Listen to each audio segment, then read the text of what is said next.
Hello everybody, and thank you for joining us. Welcome to Ordinary Miracles. Ordinary Miracles is a show about everyday miracles happening all around us. And I myself have been on a 24-year journey of healing, and I have seen the most amazing miracles literally through the magic of the human touch. So today's show is about music therapy, and our guest is John Carpente. But before I get into John and how brilliant he is, I want to just share with our viewers a little bit about what I discovered when I was researching Molloy College and music therapy. I was so impressed with something that I read, and I want to share that with you. I'm going to read it to you. What it says on the website is music therapy is a humanistic philosophy that uses music and specially designed musical experiences to improve the quality of lives of children and adults with disabilities or illnesses. It's a therapeutic process with clinical goals. I love that, John. I love that. I thought that was so interesting. So now let me tell everybody about you and how amazing you are. So Dr. John Carpente is the founder and executive director of the Rebecca Center for Music Therapy at Molloy College. You're also the founding clinical director of the Center for Autism and Child Development, the owner of Developmental Music Health Services, and Dr. Carpente has over 15 years of clinical and supervisory experience serving groups with developmental, neurological, and emotional challenges. And your focus is on individuals with neurodevelopmental disorders and their families, parent coaching, assessment, and supervision. Also, you have authored several chapters of books and you also articles, and you yourself have a couple of books that you've authored, right? One book. One book. What's the name of that book? Individual Music-Centered Assessment Profile. It's a clinical manual on how to assess individuals with neurodevelopmental disorders. Thank you for sharing that. So, John, thank you so much for letting me come here and see your brilliant program and talk to you today. I appreciate the time a lot. And I really want to find out about your journey. I want to see why music therapy? Can you tell us about your journey and how it started? Yeah, well, first of all, thanks for coming. I appreciate you being here, and I'm honored to be part of the program. It's a long journey. I'm still on the journey.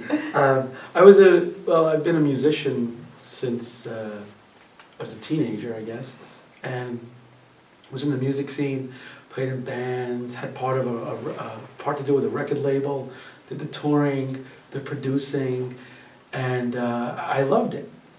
But as I was getting older, I was realizing that there was something missing. I think I was going through this existential crisis, so to speak. And so I went back to college, because I dropped out like 4 or 5 times prior because I was going to be a rock star. Of course you were. You don't need college if you're going to be a rock star, right? Right, Mike? So I started to go back to school for music. And not really knowing why I was doing that, but I just couldn't see myself going to college for something else, right? And as I was studying there, a professor of mine, her name was Evelyn Selesky, she taught an introductory course to music therapy. I knew nothing about this, but I was instructed to take this class. It's a great class. She's a great instructor. So okay, I'll take the class. And so I took the class. It was really interesting, and it just showed another avenue of what you could do with music and the powers of music that can be used to I guess to heal folks, depending on their ailment. Seeing music being used in hospitals and in schools and on oncology units and in hospice care. And so I never knew about all these things. And as I took the course, I still didn't quite understand how this worked. Because a lot of folks think music is this miracle, it's just magic. Right. But I needed to know more. Well, so can you explain to us, how does music therapy work? Well, it depends on, your philosophy of music therapy. Here at the Rebecca Center, we practice a humanistic framework, as you read. And so we're looking at the person in a holistic way. And so primarily here at the Rebecca Center, we work with kids on the spectrum, they're diagnosed with autism. And so a core feature of autism includes challenges in being able to relate and communicate to others. And I always thought that music naturally speaks to this. I mean, music is such a social event when it's happening between people. Here we believe in active music making, where the child is actually making music with the therapist. It doesn't require any skill, musical skill on the part of the child. We have all these different types of percussive instruments that are either pitched or not pitched, and the child can play on a drum or a xylophone. It's the therapist's job to improvise on the piano or voice or guitar to try to engage the child in some back and forth communication that's going on. And these are things that kids with autism have difficulties with. Sometimes they can maybe be in a related experience for 5 seconds or 10 seconds. But we try to get this back and forth going, where we follow what they do. We're not forcing them into playing music. We're not teaching them music. We're just following their emotional place and how they make music. Could be a kid who's perseverating on a drum.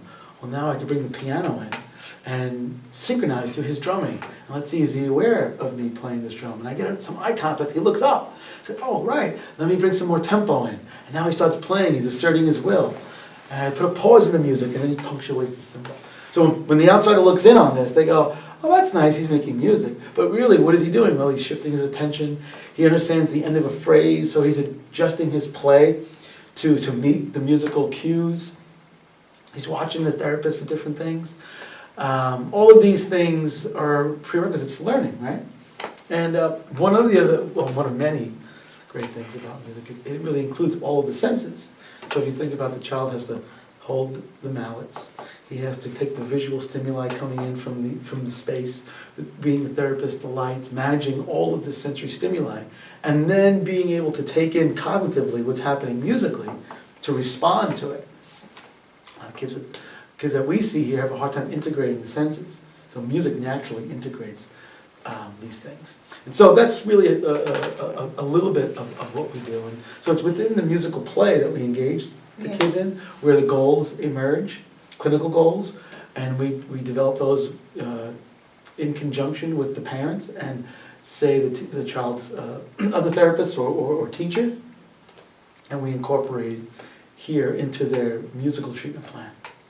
Well, so now I understand a little bit how it works, and I got to experience your program a little bit, and you were playing the piano and I was playing the drums, and it was really interesting to see what you were looking for, what you were going faster sometimes, you were going a little slower, and I didn't really understand what you were doing, but now I do. You pay attention to all those cues, and then you develop the goals and the programs based on where the child is or where the person is.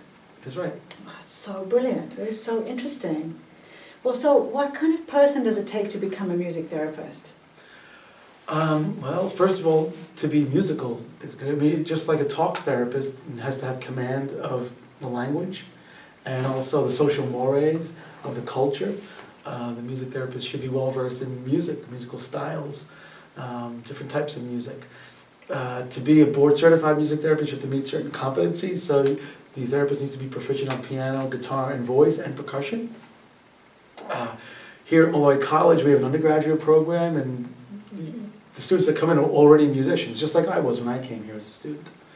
And now we teach them how to use music in a clinical way throughout those 4 years of being here.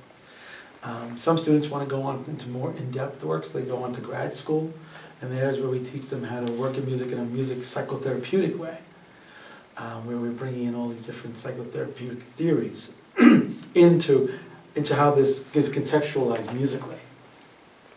And so that's it. But it also, I think it screams for a person who wants to help people. Right. And who realizes that music can be something that can, benefit folks, folks that are going through a range of challenges, whatever that might be, whether it's cognitive, emotional, motor, whatever that might be. So it does take, I guess, a unique person to do this. I think so, but then again, I'm one of them, so I don't know. And you're still a rock star, John. I mean, this is a rock star kind of work that you're doing.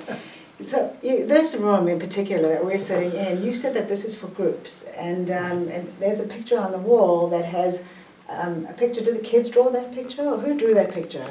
Well, we have groups of, we do see kids in a group context, and so some kids that are able to be in a group music session, we have them come in. And this particular group that you're talking about, this artwork was the cover of a CD that was created by all of the kids in the group. before that was created, we had him in here and we engaged him in songwriting. So we brought our GarageBand recording studio in and recorded all these different parts. Like we wanted to bring them to a recording studio, the real life of being in a studio. And with being in a studio, you have to learn to listen. You have to learn not to speak when the red button is on. You have to learn to collaborate with your partners in music. So it's all of these things that we take for granted every day. Yeah. You know, these social things that go on in a music session that are happening with these kids. And then at the end we have this great CD that was produced in a co-creative manner. And then they came up with the idea of this. This was the artwork of the CD. And then we performed the CD for the families, you know, live, in a live way. And we also with some we actually made a music video to go with the music. Wow. We take them into the street, you know, where again, social things have to happen, right? Yeah. So it's really the process of making these things more than it is the product. But the product is nice because it's part of the process, right? Absolutely. It's like a reward in the end. Or you could say, look back and go, hey, look what we just did. Exactly, look what we created. Because a lot of these kids, they don't have Little League. You know, they Yeah. can't go to Little League and get the trophies and play hockey. And the parents, you know, don't get to see them, you know, hitting a ball or scoring a goal or whatever it is. So this is something that, in a way, can be that for them. Absolutely, I can see that. So I heard a story about you before I interviewed you. Uh-oh. So, look, this is a show for kids too. Oh, okay. We're not going to tell any bad stories. So I heard that you, when you were getting this program started, that you used to drive for half an hour, 45 minutes, and take all your equipment and set it up just for one kid. Yep. What made you do that, John? Well, first of all, I was working in a hospital at the time on an AIDS unit with people afflicted with HIV and AIDS. I was there for 5 years, and I realized that I wanted to have my own clinic. I just didn't know how to get it going. So I just said, I'm going to do this. And so I left the job 1 year before being vested. Everybody thought I was crazy. Wow. Your parents must have loved that. My mother just was happy that I went back to college. That was the only thing, you know. She wanted, you could always go back to college. But she still thought I could play baseball at 32, but that's all. So I decided to leave, and I found a space in the basement of a church. And only because the person who did the music at this church was a college professor of mine, the choral director of a choir that I was in. And he was nice enough to bring me in, and they rented out the space to me. It was a huge, huge room that was used for so many different things. So I had to get this it was way out in Melville. I lived in Astoria, Queens at the time. That's a drive. Yeah, and all my gear, so all the stuff you see here, you know, all my gear in my car every Saturday. I had one client, one kid, for 30 minutes. So I'd set up the room, have to cover all the toys that were there, get the dividers from the basement, dripping in sweat. And so I proceeded to work with this kid for 30 minutes. It was over an hour to get to this place. And then it started to grow. 2 kids, 3 kids, 4 kids, and the whole day was filled. And I had another day filled. Then another day was filled. And then I decided to create a nonprofit. At that time it was just, you know, I was a sole proprietor. It was just me, and parents were paying out of pocket to me. I said, I want to make this bigger than me, right? And so I took a couple of MBA courses to learn how to create a nonprofit, a 501c3. Back then, they didn't have all these pro bono lawyers doing things like that, so I had to do everything myself. Pay for it. Exactly. Yeah. So I put a board of directors together and started this non-for-profit and was making $25 a week. Yeah, that's what it was, 25 bucks a week. And I thought I would engage in grant writing and get some money that way. And I did do that, but right when that was happening, 9/11 happened. And tsunami happened right after that too, or right before that, I forget. So money was being, money was being put out into those worthy causes, you know, Yeah. and really probably more worthy than what I was doing. You know, was to help families suffering from what was going on in the world. So it was the worst time to start a non-for-profit because there's only X amount of money, X amount of dollars in the pool when you're trying to. Right? So we did fundraising events, and the client base kept growing. So I came to Molloy College because I was a former student there. I said, hey, do you want a clinic? And they said, okay. I said, well, just rent out the space. I'll pay you the rent. And that's what I did. And I rented out the space and created payroll and the whole night, everything, right? On my own, and hired a couple of therapists. And it grew. We had one treatment room, and it grew. And the agreement was that I would train the Molloy students. And so they came for internship experiences. And we outgrew the space, and then I think it was 2008 or 9, where the board of directors of the Rebecca Center decided it would be better if Molloy took it over, and then they would be fiscally responsible. And they agreed to do that. And so I said, well, you have to keep the name. The name was my late grandmother. Her name was Rebecca. And so that's, the values of the center really are built around her. Wow, you know? I have goosebumps. That's really honoring her. And I get carried away too when I think about it. Yeah, because that's so special that you did that. Yeah. She must be smiling down. Yeah, I hope so. Yeah. Yeah, they get choked up with that. But anyway. Sorry about that. No, it's fine. It's part of the, and so they said. Yeah, part of the journey, right? Part of the journey, right. And at the time I was still making music, and I was really, really into this label. We just got signed and we were on tour, and we just did a California tour, and so I was caught in these worlds, Wow. It's kind of like the material versus the spiritual. Yeah, deal, it's a real crossroads to be there. Yeah. Kind of like, what's it, Cat Stevens, remember the album he has with the chocolate? Yes. And the, he's reflecting, he's caught between the spiritual and the material. Not that I'm Cat Stevens, but I don't know about that. But just, because you're wearing different hats, it's a whole different thing. But in any event, I decided to leave and sell my shares in the label and the studio to do this. And that's kind of how it went about. Then I went on to get my Ph.D. because I wanted to know why music works. Yeah. I want to do research. What's going on? This has to be fundamental. It can't be magic, right? First of all, grants aren't going to pay for magic. They're going to pay for, well, how do we know this works? And through being here, developing my own model and researching it now, and it's grown. And so we have 5 music therapists that work here, a psychologist, an education specialist. I mean, the only reason why this place is the way it's at is because of those folks. I'm just behind the scenes, they're in the trenches. I don't think so. I mean, when I'm listening to your journey and I see what you've done to create this, from driving all those and setting up that room and all the effort you put in, the $25 a week, that's blood, sweat and tears. You make it sound like so easy, and a lot of faith. I mean, how were you supporting yourself? Like sounds like you put in so much effort, and look what you've created. I mean, this is magical. I know you're saying it's not magic, but this is magical, John. It's amazing. Thank you. I appreciate that. It's, that was blood, sweat, and tears. And I'm pretty thick, so when I have my mindset on something, I just don't stop. Well, thank God for that, because look where we're sitting. It's pretty cool, yeah. But yes, I agree. Thank you. I agree with you. I'll take the credit. But to move it, to get to where it's beyond me, it really takes the hand of other folks. And it's really cool when I walk, we videotape all the sessions, and I'm walking by a clinician supervising a student, and they're talking about what's going on in the session. I'm behind them, right? And I look and I'm like, wow, it's bigger than me now. Yeah. Like, I could be home, or if and when the time comes that I leave here, if that happens, it'll always be here. That was always the goal, right? Where, regardless of me being part of it, it's still still work. Yeah. As long as the values are still intact. Yeah. Well, so let me ask you this. I can see how this is part of who you are, it's your destiny. And how do you deal with a situation, if this has ever happened, that somebody comes in and you're unable to help them?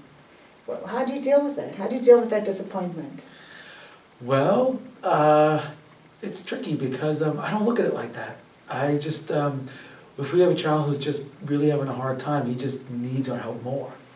And I mean, sometimes parents, they feel bad sometimes. And I go, hey, look, if he wasn't doing this, whatever he might be doing, trashing the room, having a meltdown, he wouldn't need to be here, Yeah. And so we have to do a better job. That's the way I look at it. Because I do believe anyone can be engaged, whether it's music or through whatever. We just have to find the right music for him or her. And to do it in a way that's sensitive to their nervous system, that's sensitive to their individual differences. That's really that's what's getting in their way. And it's our job to help, make that happen. So if we have to contact everybody who's working with this kid, if we go to their homes to see what's going on in the house, we'll do it, So yeah, I look at it as a challenge, and I'm pretty lucky. Everyone like that. Everyone here is like that, You know, it's like our mission to figure out how we can engage this little guy or girl in a musical experience. Sometimes we also have to come to, you know, an idea that maybe music isn't the right thing for him or her too. We might have some kids who have auditory challenges where they're not processing sound in a certain way. So that might come into play. But even so, we use other things that we constitute as music. So we have puppets. We use puppets, and we'll do it in a musical way, which may not look like conventional music making. You know what I mean? Or we have, I'll show you. We have a toy room in there where we have like sensory-based toys and symbolic toys that are dolls and houses, and we'll incorporate musical themes in those things. Come out of a session dripping in sweat, you know, trying to engage a kid. And it's not always, sometimes not always, but it's whatever it takes. But if we do see, if there's a contraindicator in there that might say, maybe music isn't the right medium, what's great now is that we have, you know, a psychologist who might have an idea. We can check in with the education specialist who might have an idea, and then the music therapist. So we have all this, you know, a multi-perspective, you know, way of seeing the child. So amazing. And what's your favorite part of this job? Making music. Say job with you? It's making music with the kids. I don't do as much of it now because I do a lot of administrative stuff. Yeah. That and the research. I never thought I'd be a researcher. I never had any interest in that. I just wanted to be a clinician. When I did my Ph.D. at Temple University, and I remember my mentor said to me, "You're going to be a researcher." I'm like, "I'm not going to be a researcher. You're going to be a researcher." I'm a researcher. So that's one of the things I like, you know, because one of the things that, when we do research here, we're trying to find things that haven't been done. Otherwise, it's not worth doing. I don't see the point in doing something someone's done already. So it requires more work, but it's very cool when we do something different and can find something new. We're currently involved in the largest non-pharmacological study in autism. It's an international multi-site study that started, the money came out of the University of Bergen in Norway. It's a $6 million grant that 10 countries are involved in, and we're the US site. Wow. So, which is very nice. Incredible. Very incredible to be part of this. And the people that are involved in this study, these are my people that I've read about. You know, now I'm on this team of brilliant researchers and clinicians. And so when the study is completed, it will have over 400 participants. No autism study ever has had that because of attrition. But the main PI was smart enough to realize that we can do that if we involve different countries. And so this is our 5th year of this study, and it's coming to an end. Our final meeting in Bergen will be in November. It's incredible, the information that you must be getting and going to continue to get from the study. It's amazing. It's going to help so many people. I hope so. And just to be around these people, the professionals, and it's amazing. I'm just really lucky. It's your peeps, John. That's my peeps. I can be around smart people, you know? It's my peeps. So, this show is called Ordinary Miracles, and so I would like to hear from you a story that you consider a miracle in someone you've worked with, or... There's so many great stories, you know. But there's one that I'm thinking about, because it's come full circle in a way. When I was working by myself, you know, in that church basement, I met this little boy. He was 5 years old.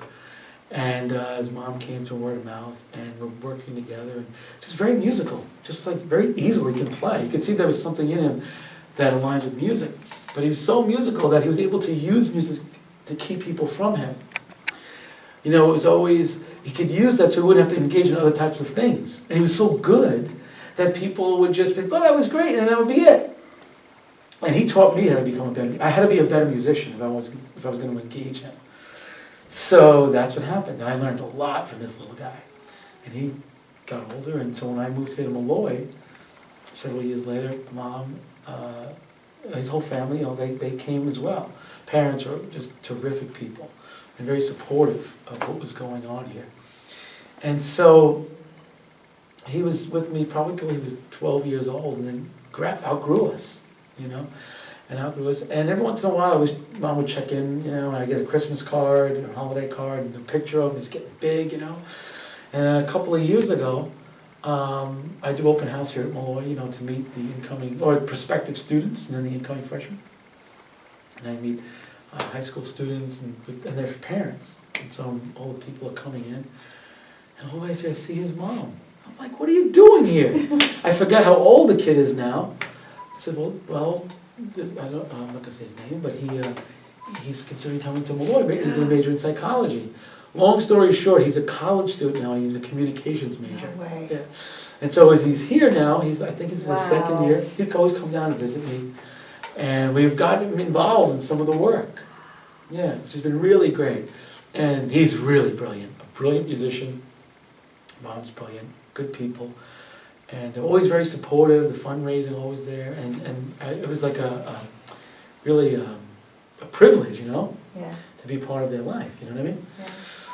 And especially, it wasn't because of me that this all happened. I was just playing a little part in it, He had he had other people working with him too, but just to have that musical thing with him, he ended up also becoming the top snare drum player on Long Island.